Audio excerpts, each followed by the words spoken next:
Gravando. Pessoal, nós vamos falar a respeito do módulo 19, tá? Química do cotidiano, tá? Então a primeira parte aqui, pessoal, é compostos extremamente utilizados no nosso dia a dia, tá? O bicarbonato de sódio.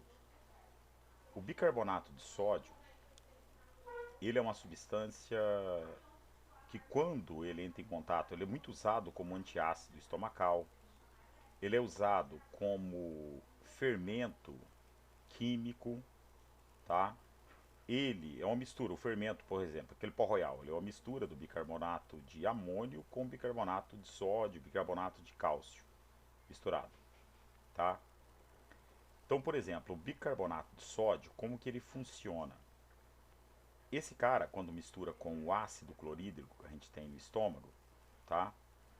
Ele vira NaCl, o cloreto de sódio, e ácido carbônico. O ácido carbônico é extremamente instável. Então ele sempre, esse símbolo aqui é um símbolo de instabilidade, tá? Quando você vê algum composto dentro desse símbolo aqui, isso quer dizer que ele é instável. Então ele, na presença de água, tá? Ele sempre vai virar água e CO2, tá? Então por isso que ele faz aquela efervescência quando colocado no ácido, tá? Porque ele libera o gás CO2 quando misturado com qualquer ácido. Quem vê experimenta colocar ele no limão ou no vinagre que você vai ver esse efeito aqui, tá? Outro tipo de antiácido é o leite de magnésia, tá? O, o hidróxido de magnésio, até era chamado de leite de magnésia, né? Que chama esse troço aqui. No caso aqui do hidróxido de alumínio também, ele é bastante utilizado em antiácidos, ele é um material gelatinoso, isso aqui, o hidróxido de alumínio. Ele está presente naquele Geomax, Milanta Plus, aqueles negócios lá, pra, que é usado como antiácido, tá? Os fermentos químicos, tá? Ele é uma mistura de bicarbonato de sódio, bicarbonato de amônio, tá? E bicarbonato de cálcio. Então o que que acontece, ó? O bicarbonato de sódio, tá? Como a gente viu anteriormente, ele libera CO2. Então esse CO2 é que faz criar, por exemplo, aquelas bolinhas que a gente vê no meio da massa do bolo, tá? Então aquelas bolinhas que a gente vê, você está na verdade vendo ali o, a presença do CO2 que faz aquilo, tá certo? Então ele vai fazer com que a massa expanda, aumenta de tamanho, tá? Então isso que é o efeito que ocorre com o fermento. Por que, que ele pede para colocar, geralmente, você pode ver aqui nas receitas, ele pede para colocar o fermento sempre no final. Porque senão ele vai ocorrer isso antes da hora, tá? Então não vai funcionar legal isso aqui, certo? Então ele na presença do aquecimento, ou na presença de um ácido qualquer, libera CO2, certo? O fermento biológico é diferente. O fermento biológico, ele é uma levedura, tá? Geralmente é o Saccharomyces que é usado. Então, este cara, ele transforma o açúcar em etanol e gás carbônico. Geralmente isso aqui é usado em pão, massa de pizza, coisa assim, tá? Massas secas, geralmente que se usa isso aqui. Não é massa, a massa de bolo, por exemplo, ela é uma massa mais líquida. Então usa o fermento químico, tá? O fermento biológico, ele é utilizado geralmente e forma etanol, viu pessoal? É por isso que você pega um pão seco e coloca ele no micro-ondas, ele fica, por alguns instantes, ele fica maciozinho. Por quê? Porque ele vai, esse OH aqui, vai fazer ponte de hidrogênio com a água que está na atmosfera ali, que está no meio. Por isso que ele esfriou, vira um porrete de novo, tá? Só que ninguém vai ficar bêbado de comer pão. A quantidade de etanol formada é muito pequena. E quando assa, boa parte desse etanol ele evapora, tá? Quando você assa o pão. Se você pegar a massa crua e você cheirar ela, você vai ver o cheiro do álcool, tá? Você vai sentir o cheiro do álcool quando você pega a massa crua, tá? Porque o álcool não evaporou ali na massa crua, tá certo? O, os extintores de incêndio, pessoal, tá? A gente sabe que qualquer queima é necessário ter combustível e oxigênio, tá? Combustível é qualquer coisa que possa ser queimada e precisa do comburente, o oxigênio, certo? Existem três tipos de extintor. O extintor de água pressurizada, ele serve para tirar o combustível. Como? Ele molha o combustível. Por exemplo, você pode ver que na escola, geralmente os extintores são de água. Por quê? O que pode pegar fogo? Uma cortina, um papel. Se eu molhar, ele deixa de ser combustível. Então ele tira o combustível, o extintor de água pressurizada. O extintor de pó químico, ele é usado quando em laboratório, onde eu tenho, por exemplo, computadores, tá? Numa sala de computação, por exemplo, em um escritório. Por quê? Ele é utilizado para instalação elétrica, eletrônicos em geral, tá? Se pegar fogo, porque ele é seco. O que ele faz? Ele retira o oxigênio. Ele cobre o material com o pó químico, tá? E ele não deixa, por exemplo, o oxigênio ter contato com o combustível, então o fogo apaga, tá? O extintor de espuma, ele é utilizado para combustíveis líquidos ou gasosos, tá? Então, por exemplo, você pega fogo em um posto de gasolina, eu vou usar este tipo de extintor aqui. O que ele faz também? Ele é, ele retira o comburente também. Ele tampa, por exemplo, o combustível para não ter contato. Como que eles funcionam? Olha aqui, ó. Ele tem dentro dele bicarbonato, tá? Seco aqui embaixo. E ele tem um recipiente com ácido sulfúrico, tá? Como que ele funciona? Basta você virar ele de cabeça para baixo, tá? Geralmente esses extintores, eles têm uma boca bem grande em cima, uma grade em cima. Geralmente você vê isso aonde? Em posto de gasolina, caminhão que transporta combustível. Então você vira ele de cabeça para baixo, vai misturar e a reação que ocorre é essa, ó, bicarbonato com ácido sulfúrico produz essa massa aqui que faz a espuma, que é o sulfato de sódio, tá? Misturado com água, bem concentrado isso aqui misturado com água e o CO2 gasoso que produz a espuma. Então, essa espuma ela cobre o combustível, não deixando ele ter contato com o oxigênio. Então, o fogo apaga com esse tipo de extintor, tá? Agora vamos lá, pessoal. Pega a primeira questão, tá?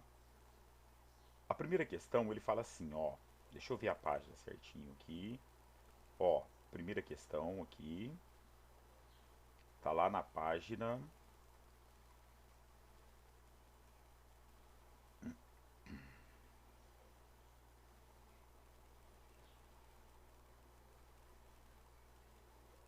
209, tá? Primeira questão aqui na página 209, ok? Ele fala assim, ó. Os sistemas que extinguem a chama são geralmente substâncias inertes e que formam uma manta protetora impedindo a contínua ação do oxigênio, tais como o CO2, o N2, que no caso, no pó químico, tá? Que tem isso aqui dentro, a espuma química e etc. A seguir, um esquema do extintor de incêndio de espuma química, que é aquele exemplo que eu falei, tá? quando ele está de cabeça para quando ele está em pé, então você não pode virar a cabeça para baixo esse extintor. Se você virar ele de cabeça para baixo, o vai produzir, por exemplo, o sulfato de sódio misturado com água, tá? O carbonato de sódio, quer dizer, misturado com água e CO2. E esse CO2 vai dar pressão e ele vai jogar essa espuma para fora, tá? Então, não posso virar a escala de cabeça para baixo. Aí ele fala aqui, quando virado de cabeça para baixo, o ácido sulfúrico contido num recipiente em seu interior entra em contato com o bicarbonato de sódio produzindo CO2. O dióxido de carbono é, é combustível, não é combustível, e sai misturado com a solução, que também não é combustível, formando uma espuma que é usada para apagar o fogo. Com relação ao exposto, não se pode afirmar. Ó, o bicarbonato de sódio é denominado bicarbonato de sódio. Eita caramba, já falei que tá aqui. Esse cara é o bicarbonato de sódio, que é um antiácido usado no sal de frutas. Verdade, ele é usado como antiácido também. O ácido sulfúrico é comumente usado em bateria de veículos. Verdade. A equação química balanceada da reação que ocorre quando se utiliza um extintor é essa aqui, correto também. Aquela que a gente comentou lá, tá? Vai formar sulfato de sódio, água e CO2. Isso aqui vira uma pasta que com CO2 isso vira espuma, tá? A espuma evita o contato do material que está queimando com o oxigênio do ar. Verdade. A espuma é corrosiva? Não. Por quê? Tem quantidade suficiente de bicarbonato e ácido sulfúrico, tá? Para neutralizar totalmente essas duas substâncias. Então ele forma um sal aqui totalmente neutro. Então isso aqui não é corrosivo, tá? Então tá errada a letra E. Tranquilo? Ó, aqui na 2, ele fala assim: no processo de digestão dos alimentos, o estômago segrega o ácido clorídrico, que é o suco gástrico, tá? É uma solução de ácido clorídrico, não muito forte, bem diluída. Ao se exceder na alimentação ou por estresse emocional, provoca-se uma hiperacidez estomacal. Este mal-estar é desfeito com a ingestão de antiácidos que age segundo as reações. Então, tem alguns exemplos aqui de substâncias que conseguem neutralizar ácido, tá? Então eu tenho aqui o carbonato de cálcio, que é o calcário. Ninguém vai comer calcário, tá? Mas ele consegue neutralizar o ácido, tanto que ele é usado no solo, para neutralizar a acidez do solo, tá? O calcário. Aí você fala, pô, mas peraí, é um sal, por que ele consegue neutralizar um ácido? Observe que ele vem do hidróxido de cálcio, que é uma base forte, e ele vem do ácido carbônico, que é um ácido extremamente fraco. Então, a base predomina. Então, ele é um sal com características básicas por causa disso aqui. Por isso que ele consegue neutralizar o ácido, tá? A mesma coisa acontece com o bicarbonato. Ó, ele vem do ácido carbônico, que é fraco, e vem da soda cáustica, que é forte. Então, esse cara, ele também tem característica básica. E ele é bastante solúvel, esse aqui já não, ele é insolúvel. Então, como ele é bastante solúvel em água, esse sal aqui, ele é o mais indicado para ser usado como antiácido.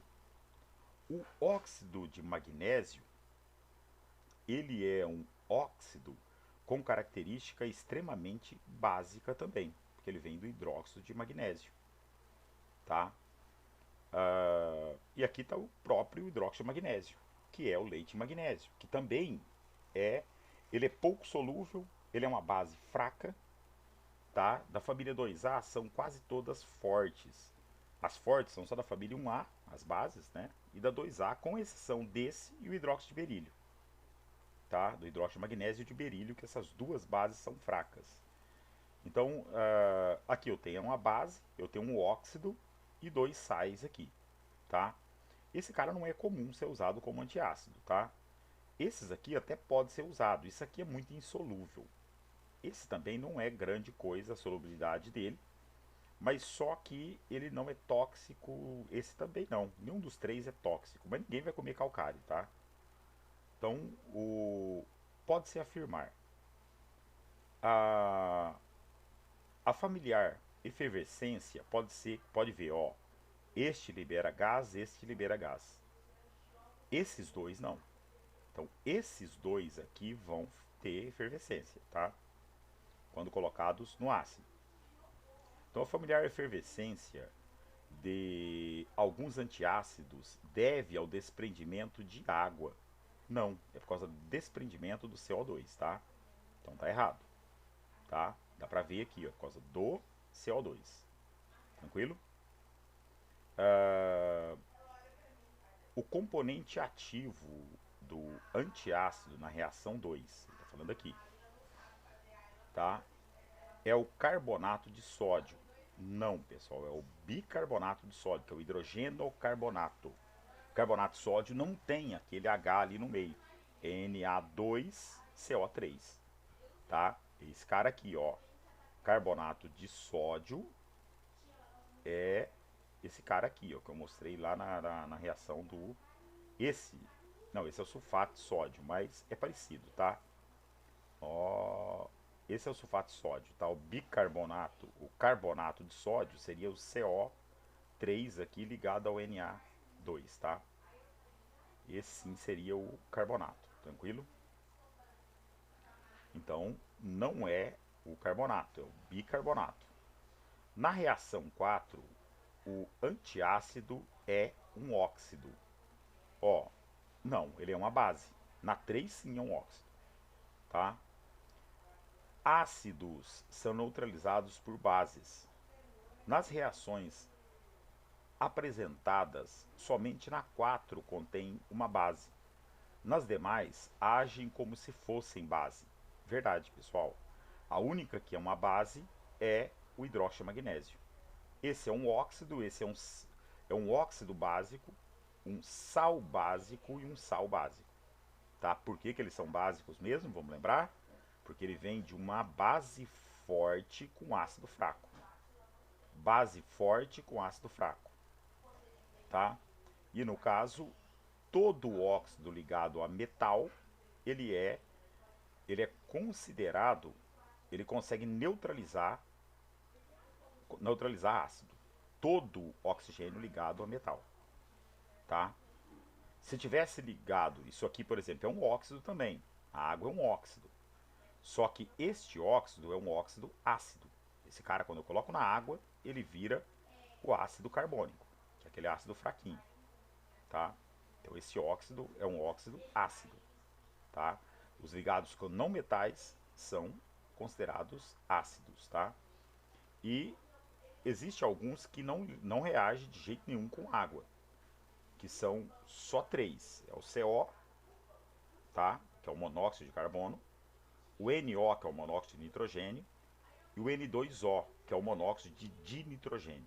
Só esses três não reagem com água. Os outros são todos ácidos, que não são formados por metais, quer dizer, tá? Aqui, bem absurdo, ó, nas reações 3 e 4, o antiácido é um óxido. Não, aqui não é óxido, é uma base. Aqui sim é um óxido, tá? Então, letra D. Na 3, o fermento químico utilizado em confecção de bolos é uma mistura de hidrogeno fosfato de cálcio, tá? Que é o fosfato ligado ao cálcio e dois hidrogênios, tá? E bicarbonato de sódio, todos sólidos, que sofrem dissociação iônica quando em contato com a água utilizada na preparação da massa. O bolo cresce devido à expansão do gás carbônico que se origina da reação entre os ânions resultantes da dissociação dos sais acima referidos, juntamente com íons hidrogênio fosfato e água. É, escreva a equação química correspondente ao processo de formação do gás carbônico partindo do ácido fosfórico. Ele fala aqui, ó, o ácido fosfórico apresenta 3 hidrogênios ionizáveis, tá? Então esses 3 hidrogênios se soltam.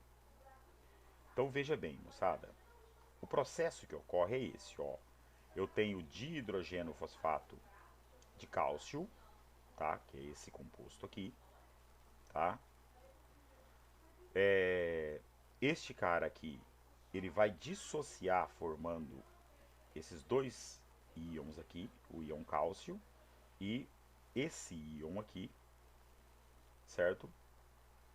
E o bicarbonato, ele libera este íon aqui, tá? Que é o sódio, o íon sódio, e ele libera o HCO3-, certo? Aí, o que acontece? Essa reação continua. Deixa eu tentar jogar isso aqui na mesma folha aqui.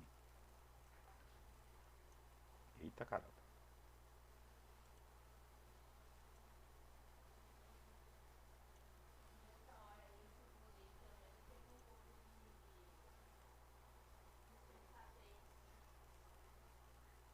Ó,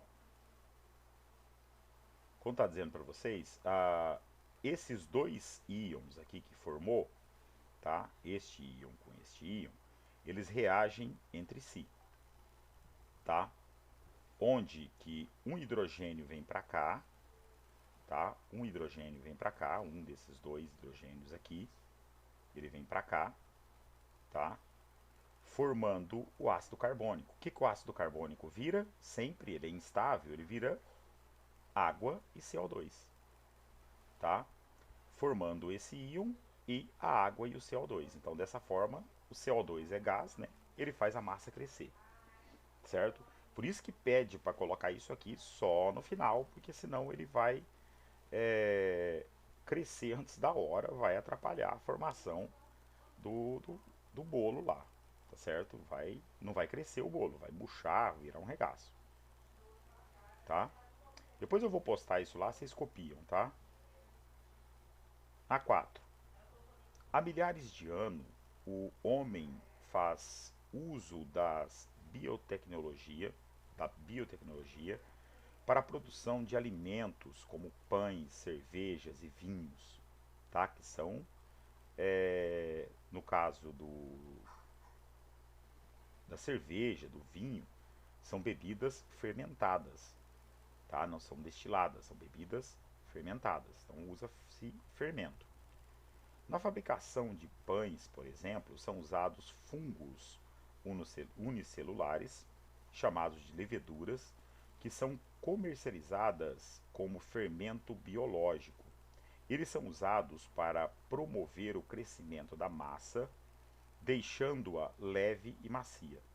O crescimento da massa do pão, pelo processo citado, é resultado da liberação do gás carbônico, pessoal, tá? Então, olhe bem, ó, quando eu coloco, por exemplo, o bicarbonato libera CO2. Não é o caso. Se eu tirar isso daqui, que não é esse aqui, tá? Ele está falando do fermento biológico, tá? Então, como ele está falando do fermento biológico, o fermento biológico é o Saccharomyces lá que eu disse para vocês, tá? Então, aqui descreve melhor por que que ele faz crescer a massa, tá? Então, deixa eu copiar isso e colocar lá na resolução, tá?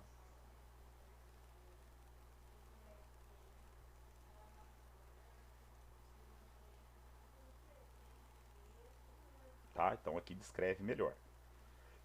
O açúcar presente no amido da massa, por exemplo, na farinha lá que está na massa, e você tem que colocar mais açúcar também, ele vai produzir CO2, tá? E vai produzir o CO2 e álcool, certo? Então isso faz, por exemplo, o a massa crescer, tá? Com a bebida, mesma situação, tá? No caso, por exemplo, do vinho, ele tem no meio dele açúcares. Esses açúcares também se transformam em álcool e CO2, por isso que ele fermenta. A cerveja, a mesma coisa. A cerveja, ela tem um açúcar que é formado por uma glicose e uma galactose, tá? Que as duas são isômeras, tem essa mesma fórmula aqui, C6H12O6. O amido é formado por uma cadeia com um monte de glicoses dessa aqui, tá? Por isso que ele consegue fazer isso quando você degrada o amido, tá? Então, na hora que ele vai se alimentar do açúcar, essa levedura, produzindo o álcool e o CO2, tá? Então, é por causa da liberação do CO2. Agora, pessoal, a parte 2 dessa química do cotidiano, a gente vai falar um pouco sobre o cloro, vamos falar a respeito dos alvejantes, tá? Que a gente usa no dia a dia. O cloro mais utilizado para fazer tratamento de água é o cloro gasoso, o Cl2 gasoso, tá? Ele é borbulhado na água. Quem mata a bactéria é esse íon aqui, é o íon hipoclorito, tá? O íon hipoclorito, ele que mata as bactérias, tá? Então, quando eu misturo, por exemplo, o cloro, borbulho o cloro na água, tá? Ele forma ácido clorídrico mais o íon hipoclorito. Aí depois é colocado o cal na água, porque o cal, tá? Ele é o CaO, que a gente viu anteriormente. Ele é um óxido básico, ele neutraliza isso aqui, certo?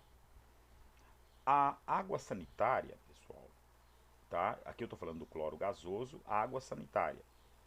Ela é o hipoclorito de sódio. Olha o que acontece, ó, pode ver que sempre libera esse cara, ó, é ele que mata as bactérias.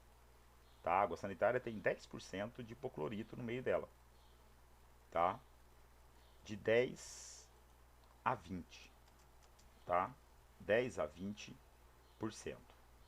tá? No meio da água sanitária. E ela produz o íon sódio e o íon hipoclorito, esse cara que mata as bactérias. Aquele cloro sólido que é usado em piscina, aquilo é o hipoclorito de cálcio. Ele faz a mesma coisa, pessoal. Só que aí no caso, ó, que vantagem, ó, ele libera dois caras desse, tá? Dá balanceado aqui, ó, ele vai liberar dois caras desse. Então ele vai ter uma precisão melhor, certo? A barrilha leve, ela é muito utilizada como alvejante. O hipoclorito também, tá? O hipoclorito de sódio também é um alvejante, mas só que ele degrada a celulose, bicho. Ele, a água sanitária, tá? Ela degrada a celulose. Se eu colocar ela pura, por exemplo, ela vai regaçar com tecido. Hoje tem águas sanitárias aí que tem cloro ativo, ela é diferente, tá? Então ela já tem esse cara aqui, ó, no meio dela, então ela não degrada tanto a celulose e depende muito da quantidade disso que eu coloco, certo? A água sanitária comum, se a água não for uma água bem limpa, tiver metais no meio da água, for uma água, o cara fez no fundo do quintal, por isso que não é legal você comprar aquelas águas sanitárias, o cara passa vendendo na porta da casa, lá o cara fez no fundo do quintal, tá? Porque aquilo lá o cara não faz tratamento daquela água. A água tem que ser deionizada para fazer água sanitária. Por quê? Ela reage com os metais que tem na água, aquilo amarela, roupa branca, arregaça com tudo, tá? Para limpeza tudo bem, mas você colocar em roupa não é nada legal, tá?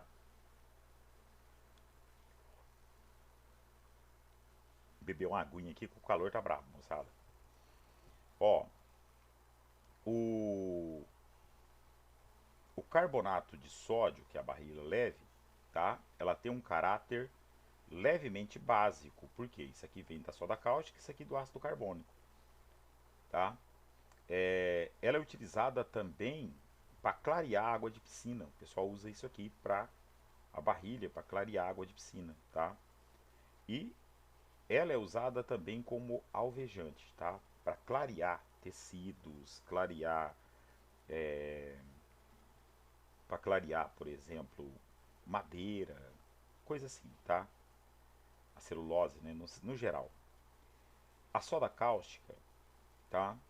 Ela é uma base muito forte, com uma, ela é usada extremamente na indústria. Então coloquei algumas das situações onde ela é usada. Ela não é tóxica, a soda cáustica, então ela é utilizada para neutralizar a acidez de alimentos.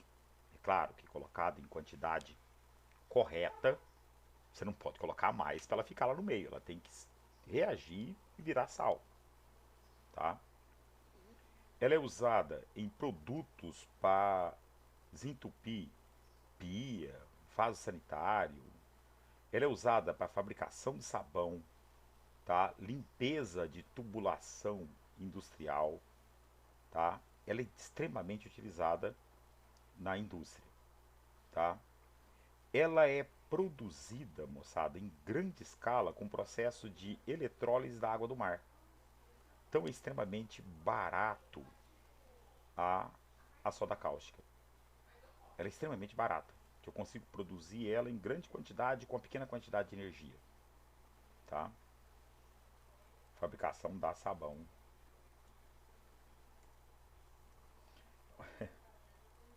O, a soda cáustica, ela é uma substância extremamente higroscópica. O que é uma substância higroscópica? É uma substância que retira a umidade do ar. Só que além de higroscópica, tá? A soda cáustica, ela é também deliquescente, tá? Deixa eu ver se eu falei o que é deliquescente aqui.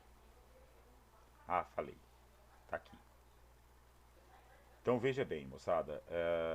Substância higroscópica são aquelas que tiram a umidade do ar, tá? São, por exemplo, aqueles antimofos, que é muito comum de ver isso. Quem são essas substâncias mais comuns? O, o cloreto de cálcio, tá? O sal de cozinha, o cloreto de cobalto. O cloreto de cálcio é muito utilizado naqueles potinhos de antimofo que você compra no mercado, tá? Eles puxam a umidade do ar e alguns você coloca no micro-ondas, ele perde a umidade, ele volta a funcionar de novo. Tem uns que são eternos, tá? Você coloca ele no micro-ondas, aquece, ele perde a umidade, você usa ele de novo. Ele tira a umidade do ar, tá? Existe também a sílica gel, que são aqueles saquinhos que vêm, por exemplo, quando você compra alguma coisa, a sílica gel, tá? A sílica gel, ela são aqueles saquinhos que vêm, por exemplo, em componentes eletrônicos. Você compra algum componente eletrônico, vem aqueles saquinhos dentro, aquele sílica gel. E ele está presente também, a sílica gel, em absorvente, fralda descartável, tá? Elas são extremamente higroscópicas, tiram umidade mesmo, para valer, tá? O cloreto de cobalto, ele está presente naqueles galinhos do tempo, já viram aqueles galinhos do tempo? Tá? A avó adora isso, né? A avó adora ter essas coisas em casa. A casa de vó geralmente tem esses bibelozinhos esquisitos. O que ele faz, ó? Quando ele tá, quando tá muito seco o ambiente, a água se desprende na forma de vapor do cloreto de cobalto. Ele fica azul quando ele está sem água. Quando a umidade está alta, tá? Então geralmente quando está chovendo ele fica rosa, quando está muito seco ele fica azul. Por quê? Quando ele está bastante úmido, tá? Ele se liga ao cloreto de cobalto virando sal hidratado. E aí ele fica rosa. Então por isso que ele muda de. Já tava sílica gel aqui, que feiura. Eu achei que não tava. Então a sílica gel, que eu já falei, tá? Tá em fralda descartável, absorvente, tá? Agora uma substância deliquescente. É uma substância que auto se dissolve com a umidade do ar. Um exemplo disso, a soda cáustica. Se você deixar aberto um pote de soda cáustica, além dele reagir com o CO2 e virar carbonato de sódio, tá? Ela vai se autodissolver com a umidade do ar se a umidade estiver alta. Então ela vai ficar, você vai lá, ela está líquida. Tá? Ela vai ficando líquida porque ela se autodissolve com a umidade do ar. Tá? Então aqui tem um exemplo disso, certo? Então vamos lá, pessoal. A primeira questão desse módulo vai falar assim, ó. A água do mar pode ser fonte de materiais utilizados pelo ser humano, como os exemplificados no esquema a seguir. Então, ó, a água do mar, ela produz cloreto de sódio, tá? O sal de cozinha está presente aonde, moçada? No soro fisiológico, ele é utilizado como conservante de alimentos, ele tem um monte de utilidades, tá? Do sal de cozinha, eu consigo tirar o cloro, eu consigo, se eu reagir ele com o cloro gasoso, tá? Desculpa, se eu reagir ele com pegar o cloreto de sódio, tá? E reagir esse cara com um ácido, eu produzo a soda cáustica a partir dele, tá? Com ácido qualquer. Se eu pego, por exemplo, dá para produzir o carbonato de sódio, que é a barrilha, tá certo? E então dá para fazer o bicarbonato a partir do, do carbonato também, tá? A soda cáustica, se eu reagir ela com o cloro, eu produzo o hipoclorito de sódio, que é o princípio ativo da água sanitária. Aí ele pergunta, os materiais 1, 2, 3 e 4 existem como principal constituinte ativo do produto de uso rotineiro. A alternativa que associa corretamente água sanitária. Então, a água sanitária é quem? O hipoclorito de sódio. Fermento em pó, bicarbonato de sódio. Solução fisiológica. O que eu tenho na solução fisiológica? O cloreto de sódio. Tá? Então, o que eu tenho, pessoal? Ó, vamos pelos números.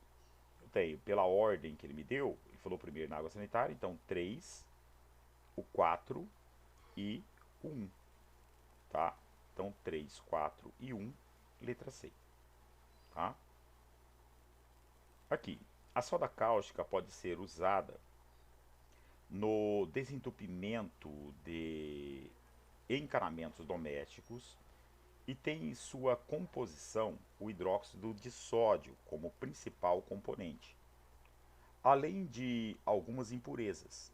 A soda normalmente é comercializada na forma sólida, mas que apresenta um aspecto derretido quando exposta ao ar por certo período. O fenômeno de derretimento se decorre da absorção da umidade presente no ar atmosférico. Tá? Ela é deliquescente, como a gente disse. Então ela absorve a umidade do ar e se autodissolve. Então, letra A. Ok? Aqui na 3, assinale a alternativa que contém a fórmula correta do sulfato de cálcio. Então veja bem, pessoal, o cálcio, família 2A, ele é mais 2. O íon sulfato vem do ácido sulfúrico, ele é H2SO4, então ele é menos 2. Então se eu tenho um cara mais 2 com menos 2, cargas iguais se anulam. Então ele vai ser o CaSO4, a fórmula correta dele, tá? Então, a forma correta, CaSO4, certo? Porque, ó, ele vem do cálcio, que é mais 2, e do sulfato, que é menos 2. Então ele vai dar origem ao sulfato de cálcio. Certo? Moçada, o carvão eu vou deixar para falar com vocês na próxima aula disso aqui. Tá? A gente tem poucos minutos, não vai dar tempo de falar sobre isso. Então na próxima aula a gente fala a respeito do carvão, tá? Aqui, e do petróleo, tá? Que são as duas últimas partes disso aqui. Então isso aqui eu vou deixar lá, eu tenho bastante coisa para falar a respeito do carvão e do petróleo. Isso aqui aparece demais no Enem, tá, pessoal? Então a gente vai deixar isso para a próxima aula. Eu vou colocar isso lá no Professos para vocês, tá? E na próxima aula a gente vai falar a respeito do carvão e do petróleo, que é a última parte dessa frente aqui, tá? O carvão e o petróleo. Aí depois a gente vai para química orgânica lá do outro lado, tá? É tudo química orgânica a outra frente, tá? Totalmente química orgânica. Tranquilo? Que vai rapidão. Química orgânica vai rapidão. Valeu, moçada. Até mais, um abração, tá? Deixa eu parar a nossa